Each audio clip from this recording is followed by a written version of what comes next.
but no recommendation was made at that time. I move to accept the committee's recommendation.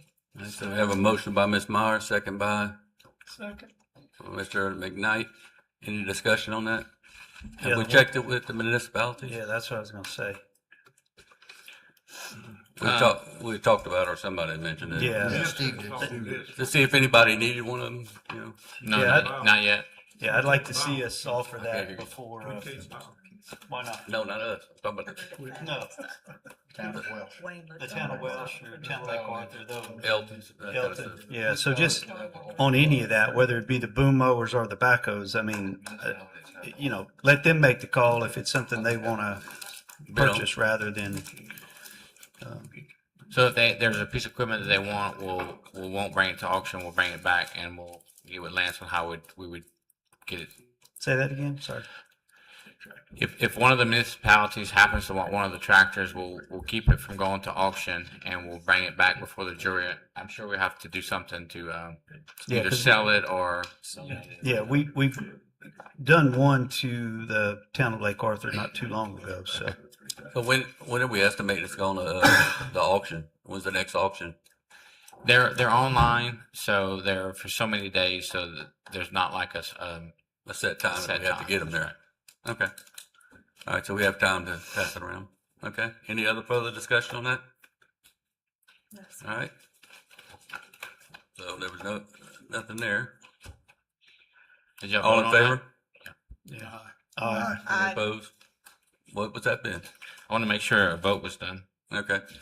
Number 27, motion to discuss additional federal appropriation funds, 750K received for drinking water purposes. So Need a motion by Mr. Peterson, second by second. Mr. Biscotti. All right, any discussion on that? So as y'all know, we had our initial $2.78 million that we have a project going on right now. It's in early design stages. We got notified that we were going to receive another $750,000. This is federal money. We're doing the paperwork with DCMC to get this money added to that project, combined as one larger project, and also the paperwork to get the match waived. With that being said, the money y'all have already kind of approved how that money was allotted, the 2.78, roughly $1 million to Water District number 4, roughly $1 million to Water and Sewer Commission number 1, and roughly $800,000 for line upgrades, probably mostly focused on upgrading the water line in Roanoke for a potential truck stop. That was one of the obstacles that developer faced, was lack of water in Roanoke.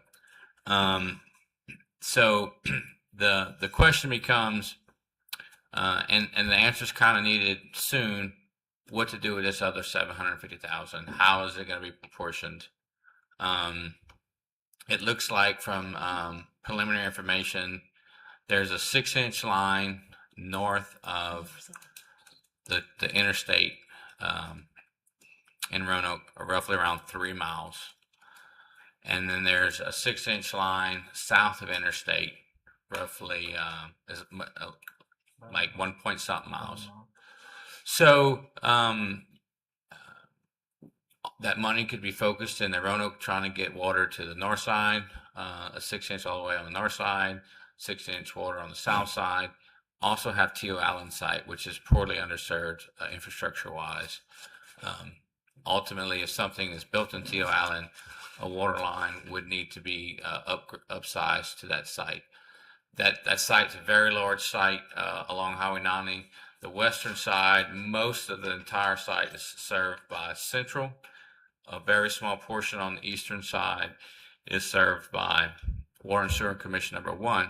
But once that booster station is built, ideally that new booster station would probably be the most logistically feasible to service that property. So I don't have a breakdown of every scenario and how much each item would cost. I would just want to know what was the jury's priority, and we could try to make the money go as far as it could. And so The big question is Roanoke a priority? Is Teal Allen a priority? Because the money would probably be absorbed entirely by either one of those focuses. Okay. Um, When do you need us to give you an answer? Like 15 minutes or? today would be good. Yeah. I think that the talk was that the Patels needed the water for that, across the street from the old, serve across the street. And that was his concern. He couldn't get water. But I'm also concerned, as you say, the 6-inch water main, both of them, on that, Both sides. both sides, Both doing the sides. 6 inches. Both I sides don't think it's gonna be, you're talking about a commercial there. You're talking about putting the 6-inch line, for the new, the TO, the 90. And then T.O. the- Allen. Yeah, then the other one would be a 6-inch to service the, cross street from Pito with him, but again, it's. Do they have enough pressure to get it up there? Because that's also part of our, incentive package in that Reynolds area, in that, right there. So if we put a smaller 6-inch line and that thing, boom. And I don't think we're gonna be sufficient, so I think we need to look at, if we're gonna put something in there, we need to make sure we got something bigger. Yeah, so Central Yeah. takes care of that north North side. side. That's right. And Cornwall sewer is commission south. number 1 is the south, so, Correct. And then they talk about upgrading the lines. you need to and get us all. more money. I'm working on that. I got a meeting Friday. So- talking about a pumping station at Lancashire? Yeah, and that's this groundbreaking right here. It's for phase 1 for that booster station. They're gonna have groundwater storage and a booster pump. Yeah, and they're gonna change some of the transmission lines. Yes, yes. So, I mean, which one you think's gonna come first? Is it the Chaudry's north of the interstate? I don't know. I mean, to me, that's where you put your money where it's coming first. Yeah. And then we get more for the next. I the mean, next that phase. that property is purchased by the developer, and I think he even as so far as has preliminary drawings. I have not heard anything on that. I think that was the talk when he was here, was the water situation. If I'm understanding him right, that was the Well, it talk. was that and the turn lane. Yeah. So right now, roughly, the police jury kind of has around, like I said, around 800,000 kind of secured for themselves. So that may be enough alone to bring the upsize the water line to Roanoke. If the north side's a priority, the 750 could possibly be used on the south side. You could say, take that money and go as far as you can with the line, and it's that much closer. So here's the other thing too. I mean, if we can get a commitment from him, then we can bond out to get it the rest of the way because he's in the economic development district. hmm So, but he's got to present us what his, what his tax base is going to be. hmm So, and that's always been the issue with him is, tell us what you're going to generate, then we can tell you what we can afford to do. Mhm. Because, we got a water line and we've got the turning lane that he was concerned about. So, So right now, before this meeting, my intention is kind of based on how y'all's approval was previously. My intention was to take that money and to utilize it to upsize the line on the north side of Roanoke. So if y'all desire to change that, we would be good to know that now. And the second would be how to apply where to apply the other 750. I'm good with I Roanoke. I 'cause would go with I'm Roanoke. good with as well. Roanoke. Roanoke would be better served because I think, like I say, he that was his thing. Anybody else? I And with feel the as though north he's- side or the south side would be the highest priority. South side. I'd rather see it on the south side. Yeah. Personally, being in my district. Yeah, but that's not where he's coming. So we put it on the south side. That doesn't Did he help have him. other land restrictions with permitting, trying to get what he wanted done, and nobody was selling property around to establish? But they had trouble with pressure to get the water there. No, it was the turn lane was his issue. Turn lane. On the south side. And the water. But correct me if I'm wrong, Ben, I think on Peto's side, I'm not going against Mr. Peterson, I think they ran a 6-inch off of what, Con Orchard or whatever road, it comes from there, and it feeds to Peto's, but that's a 6-inch line, so. To get across from right. Not saying, and we got 2 businesses on that same 6-inch water line, so I'm not saying, Yeah, but I thought Dustin and him were coming. no, they're coming off of Pecan Orchard, they have to cross off that to the highway. That's central on the north side. Yeah, that's Dustin. It shouldn't cost near as much to get that across if they're coming off that 6-inch line. But you again, You know, the Well, Patels. I'm with you on the bigger line. I'm just saying, you know, that's part of our economic I'm just development. saying, which If we feed- put a 6-inch line in and somebody else comes besides the Patels, you know, what are we doing? Right. Boom. So you got two plants that are going to be coming online.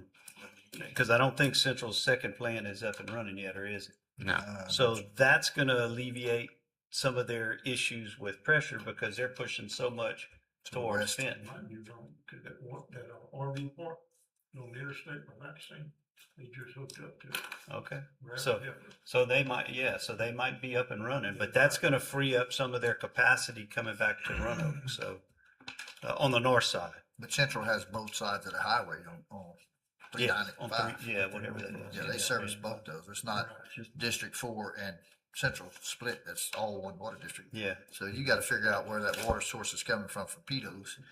Why we can't jump the highway, bore through the highway to feed that water? Why we have to come off, because they're talking about coming from Ferguson Road and coming all the way down. That's what Dustin was saying. Yeah. That's what I don't understand. Gosh, I'm not the water guy, but I'm just saying. Get with them and see. I mean, My understanding from Dustin is that a 3-inch line and feeding, like I guess, like Pito's and that water, that crawfish plant, it's moving. and that wasn't enough to service also the new side. facility. Yeah, and I think they were going to upsize it to 4-inch, which is not that big of an upsize. Right. So I asked him how far was the next size, like a 6-inch, and he said 3 miles. Okay. All right. So, But I'm with Mr. Peterson on that, because if you're gonna build a truck stop, what's the future development gonna be if you don't have the I resources? just don't, I'm saying, you know, we got that economic development area, and we pushing it in. But to Chandra said, you know, we don't have the infrastructure. what's the next size up then? So, 8? whatever. Yeah, I don't think there's a 8 within a feasible distance. So I mean, I think that truck stops running, and those plants, those crawfish plants are running on that 3-inch. I thought it was 6. And I thought so Dustin I think told us. that's why there was enough left over to feed Service. another. Could you do a booster? If he puts a 6, I think we I- need to get away with it. Yeah, Well, he said he was gonna come with a 6 across the highway, So- at Ferguson, and boot it to the interstate. That's what I was told. Okay. So we're good with a 6? Yeah, we'll talk, we'll discuss that once we cross that bridge, I guess. You know, Get with them and see what's going on. I we're mean, trying to grow the parish. We gotta work with them. You know? so the priority would be the north side, I guess, or the south Yep. side. North. North side. You got something working on the north side? The south side is up, that's already done because they're gonna redo the lines in Reynolds already. But they're not gonna cross over from the south to the north. And would y'all like to reserve that money for that endeavor of upsizing the lines versus distributing some of that back to those districts? Yeah. And if there's any left over, maybe, but we just got to keep going back to the federal government and getting more of that. We got somebody working on it. Friday. Yeah. I think we're gonna have some good outcomes. yeah, I have a meeting Friday with about that. So if y'all could make a motion So to moved. utilize the 750 and prioritize the north side of Roanoke and secondary south side of Roanoke, upsizing the I'll make the lines. motion. Yeah, so moved. All right. Motion made by Mr. Eastman, second by Mr. Prouget. All in favor? Aye. Any opposed? All right. Number 28, motion to discuss granting Southwest Louisiana Veterans Home and Cemetery Ancillary Committee to use the fairgrounds for the 5th Annual Warriors Jambalaya Cook-Off, Event Center, Horseshoe, and Arena. So move. Moved by Mr. Peterson, second by Mr. LeBeau. Any discussion on that? Is that the same thing we did last year? That we got, okay. All Y'all went, everything was outside last year, correct? Yes, sir. You want to come up and tell us about it? I saw the flyer. I have some flyers still as well. We got one, I think. We're just requesting that we could use the horseshoe in the inside of the building just for my judges to be able to judge the food so that they'll be in privacy and in cool air because my judges are veterans from the home itself. So I would like them to be comfortable to be able to eat. And the property that's on the back side of the fairgrounds, is that y'all's as well? Or Which, in the fenced the, area or the- outside? behind the fenced area? Across the street it is. Yeah. It is. Cut block. Okay, because if my car show runs more than what I have on the inside of the arena, I mean, on the fairground, would I be able to utilize that piece as well to park cars? All you gotta do is. As long as it's not wet. Oh, I didn't think about that. They can open that gate and they park horse trailer back there. I did not think about that. That would be good too. Yes, sir. But that's pretty much what we're looking for. We're a 501c, we're a nonprofit, and all of our funds go straight to the Veterans Home that we raise from this. Last year, we made about 6,500. Wow, So that's good. we're looking to make more this year. It's a good cause for sure. Yes, sir. that Those guys are my life. All right. I'll make the motion. All right, we had a motion, Mr. Frugier, second by Mr. Lejeune. Thank y'all. Thank you, ma'am. All in favor? Any opposed? All right, number 29, motion to authorize the administrator to sign short-term CEAs with volunteer groups wanting to assist the animal shelter. So I need a motion on that. Motion by Mr. Eastman, second by Me. Mr. Tim McKnight. All right, any Lance. discussion on that? Lance, you'll review them all? I've reviewed it. You did? Okay. He liked it. All right, no discussion on that? This is just, like if someone came for a day or something like that, just be very short term. Anything long term, we'd obviously bring them for the jury. This kind of protect the jury from anything that they do being attributed to the police jury, and somebody saying, well, they're working for you. Yeah. No, we have a CEA where they're agreeing to provide whatever, So Okay, really it's just to protect both parties' liability. okay. All right, all in favor? Aye. Any opposed? All right, that'll pass. So next we have project report consultants. I don't think we have any here. Alex sent me some information to present for him. The courthouse, we anticipated doing a ribbon cutting. There was some issues with the court dates, and there's a couple punch list items that the judge and Alex then wanted to take care of first. So the contractor's going to work on those items, and we're going to reschedule probably in a couple weeks. Okay, He said for the Topsy Road project, it says qualifying the contractor with OCD and developing change order to add IU Road to the project. And then for the Eugene and Verrett roads, they sent me preliminary reports on hydraulics, confirming that those culverts would suffice for those two bridges. So, all right. So that'd be it for that report. And how about the administrator report? Anything from him? well, our focus has been kind of getting ready for the event tomorrow. So we're very excited. Should have quite a few people there, some press there. Please welcome anybody. We plan to be open, till probably 6 o'clock. That way, if people who work want to still come by and take a quick peek of the shelter. So the event starts at 11? The event starts at 11. That'll be the main event. That's where our president will give a speech. And And Ben will sing a song. National anthem. so, just so you know, kind of like in the outline of the CEA, they're donating $330,000. They're going to bring $100,000 tomorrow. That's the initial amount of money to help us get started to reimburse us hiring a animal control officer and some of the ancillary things that are necessary to kind of kick this shelter off. And as the CEA describes, after the first of the year, they'll give us the remaining money. So that per the CEA is to accelerate us opening up the animal shelter. Long term, we still need the rededication funding to properly, adequately fund the shelter. So We are extremely lucky to receiving it. yeah, I mean, it's a big deal. and I think Steve kind of helped kick that conversation 2 years ago off with that Cool. foundation. So. All right. Anything else, Mr. Administrator? I don't have anything. I was going to say the open house, but you got that. So if we don't have anything else, I'll entertain a motion to adjourn. Mr. Woods. Second. Second by Mr. Peterson. All right. All in favor?